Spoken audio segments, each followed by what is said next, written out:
For my entire career analyzing global stability, the United States State Department has been the one issuing the warnings. We are used to seeing the US government tell its citizens not to go to Russia, not to go to Iran, not to go to North Korea. We are used to the American superpower pointing at a map and designating danger zones for the safety of its people.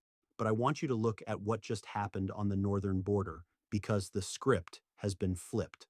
The map has been inverted. For the first time in modern history, the warning is not coming from the United States. It is being issued against the United States. Multiple sovereign nations within the Canadian borders have effectively declared the USA a hostile zone for their citizens. They have issued formal red alert advisories. The message is simple. It is terrifying, and it marks the end of the North American relationship as we knew it. Do not cross the border. Do not go south. The United States is no longer safe for you. This is not a travel tip about long lines or currency exchange rates. This is a warning about survival. We are witnessing the collapse of the longest undefended border in the world, and it is being replaced by a militarized dragnet that does not care about your history, your treaties, or your citizenship. If you think this is just about a few unlucky travelers getting stopped for an extra hour, you are missing the massive geopolitical shift happening right under our noses. I have been tracking the movements of Border Kazar Tom Homan and the new enforcement protocols, and I can tell you that what is happening in Minnesota and Washington state is not routine. It is a siege, and the victims of this siege are the very people who have held the right to cross these lines for over 200 years. To understand why this is a historic crisis, we have to look at the trigger. It starts with a piece of paper that is supposed to be untouchable, the Jay Treaty of 1794. For 2 centuries, this treaty guaranteed that Indigenous peoples could move freely between the US and Canada. It wasn't a perk, it was a recognition that these nations existed before the border did. It meant that for an Indigenous person, that line on the map was effectively invisible. You could cross for work, for family, for trade, or just to have dinner. That treaty is now dead on the ground. Reports are flooding in from the Okanagan Nation Alliance, the Huayat First Nations, and the Upper Nicola Band. Their citizens are attempting to cross into the U.S. using their federally issued Canadian status cards, documents that prove who they are and their right to cross. But instead of a wave through, they are meeting a stone wall. Emboldened ICE agents and Border Patrol officers are looking at these sovereign documents, looking at the people holding them, and rejecting them. They are pulling these travelers into secondary interrogation. They are confiscating IDs. They are throwing people into detention cells that communications officers are describing as not even good enough for a jail. And the terrifying part is the logic being used. These agents are reportedly telling Indigenous Canadians that the United States does not recognize their documents anymore. Think about the weight of that. A Canadian federal ID recognized by Ottawa is being treated as scrap paper by U.S. agents just a few feet across the line. The reaction has been immediate and unprecedented. The Okanagan Nation Alliance urged its members to use extreme caution, explicitly stating that the U.S. administration's unpredictable arrest and detention practices are a direct threat. Diana Moffat from the Upper Nicola Band was even more blunt. She isn't telling her people to be careful, she is telling them to stay home. She said, "My fear is that they will be detained. It is better to stay home safe as opposed to taking the risk." This is the language we usually hear during a war or a pandemic or a diplomatic breakdown with a rogue state. We do not hear this between Canada and the USA, but we are hearing it now because the rules of the game have changed overnight. I want to dig into the why because this isn't an accident. This isn't a few rogue agents having a bad day. This is a systemic shift in how the United States views its neighbors. We have to talk about Tom Homan, the border czar. While the media is distracted by the southern border with Mexico, Homan has been quietly militarizing the north. We know that Operation Metro Surge in Minnesota was a testing ground. We saw thousands of arrests. And even though there was a headline recently about Homan withdrawing 700 agents, you have to read the fine print. That was a PR move. Even after that withdrawal, 2,000 federal agents remain in Minnesota alone.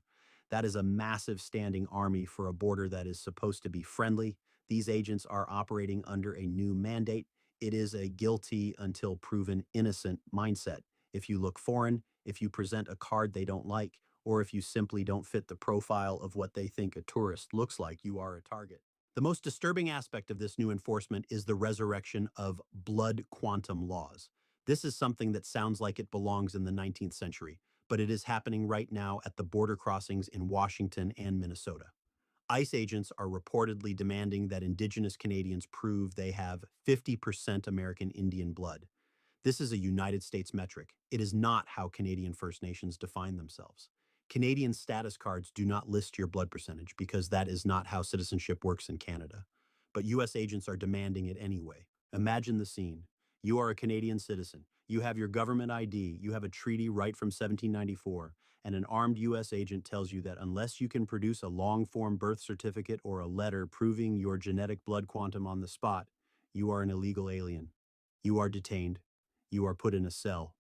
And because you are technically a foreign national in their eyes, you have no rights.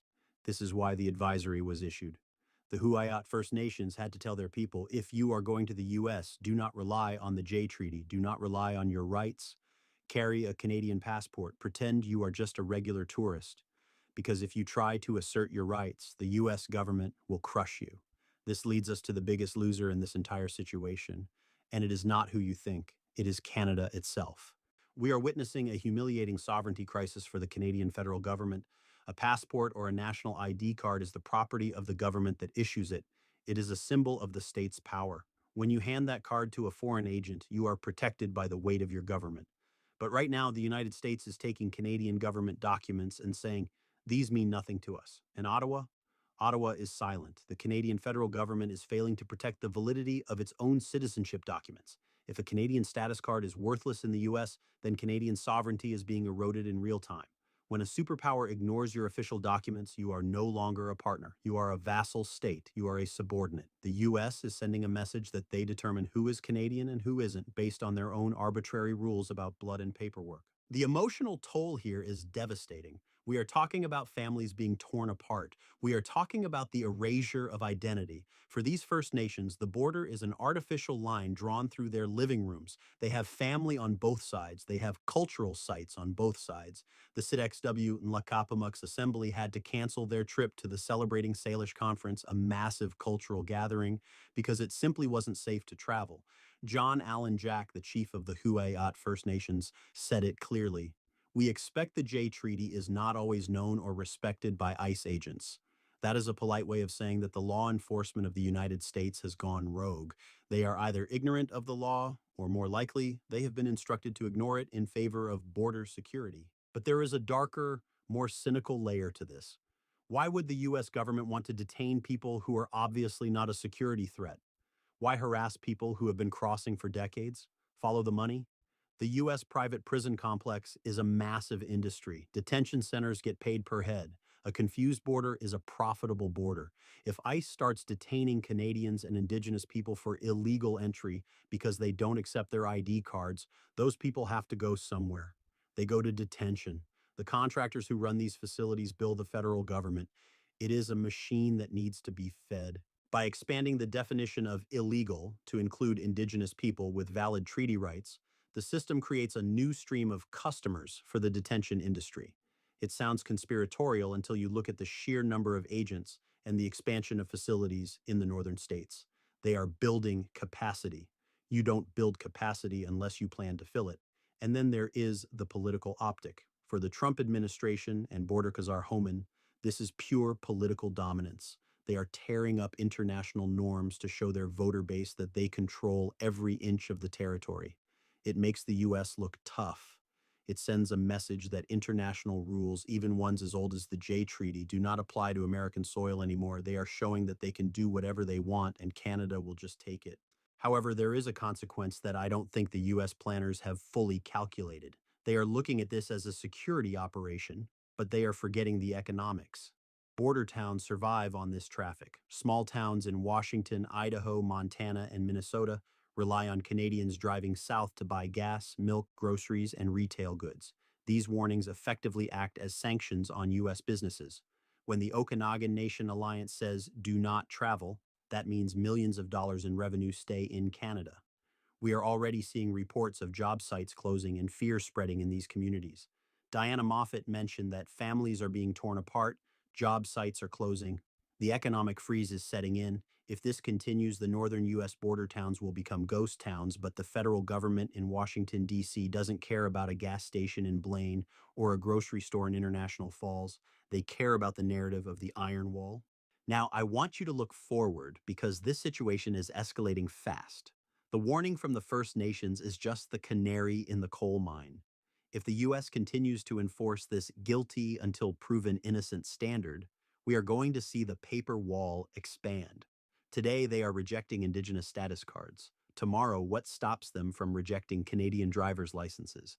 What stops them from demanding long-form birth certificates for every single Canadian traveler? We are moving toward a reality where the era of driving across with a wave is over. The US is building a system where every entry requires extreme vetting. We could see a future where the US demands a pre-approved visa or travel authorization, like the ESTA system used for Europe, for all Canadians. This would fundamentally destroy the integrated economy of North America. But there is an even more volatile scenario on the horizon: retaliation. We have to remember that Indigenous communities in Canada control key strategic infrastructure. Rail lines, highways, and pipelines run through their territories. We have seen in the past that when these nations are pushed into a corner, they have the power to shut down the Canadian economy. If the US continues to arrest and detain their people, we could see blockades, not at the border, but inside Canada. Imagine if US-bound trains carrying lumber, oil, or minerals are stopped on the tracks. Imagine if the highways feeding the border crossings are blocked. This turns a border issue into a full-blown trade war. This is the pressure cooker we are watching. The US is pushing, thinking there is no cost, but the cost is building up in the anger of communities that have been pushed too far. The terrifying reality is that the mechanisms for resolving this, diplomacy, mutual respect, treaty law, are being dismantled. The red alert is not just a travel advisory, it is a declaration that trust has collapsed. When I look at the footage of agents in Minnesota, when I read the reports of elders being detained and interrogated about their bloodlines, I don't see a security operation. I see a power play. I see a superpower flexing its muscles simply because it can. And for the traveler, for you, watching this, the implication is clear. The border you thought you knew is gone. It has been replaced by a militarized zone where your papers might work, or they might not, depending on the mood of the agent and the color of your skin. The Canadian government's silence is deafening, but the message from the First Nations is loud and clear. They are the only ones telling the truth about what is happening down there. They are the only ones willing to say that the land of the free has become a danger zone for their people. As we watch this unfold, the question isn't just about whether you can go to Target in Buffalo or take a trip to Seattle. The question is whether Canada, as a nation, can stand up for its own citizens, because right now the evidence suggests it cannot. The Jay Treaty survived the War of 1812, it survived the Civil War, it survived two world wars, but it looks like it might not survive this administration. And if that treaty falls, if that recognition of pre-existing rights is erased, then the border becomes something else entirely. It becomes a wall, and walls by their very nature are designed to keep people out, no matter who they are or what papers they hold. We are watching history being rewritten in the most aggressive way possible. The US is closing in on itself, and it is dragging its neighbors into the chaos. This is a developing situation that is changing by the hour. The advisories are still in place. The agents are still there. The risk is real. I will keep monitoring the specific detention numbers coming out of Minnesota and the legal challenges that are bound to rise from this violation of international law. But for now, the map remains inverted. The warning stands.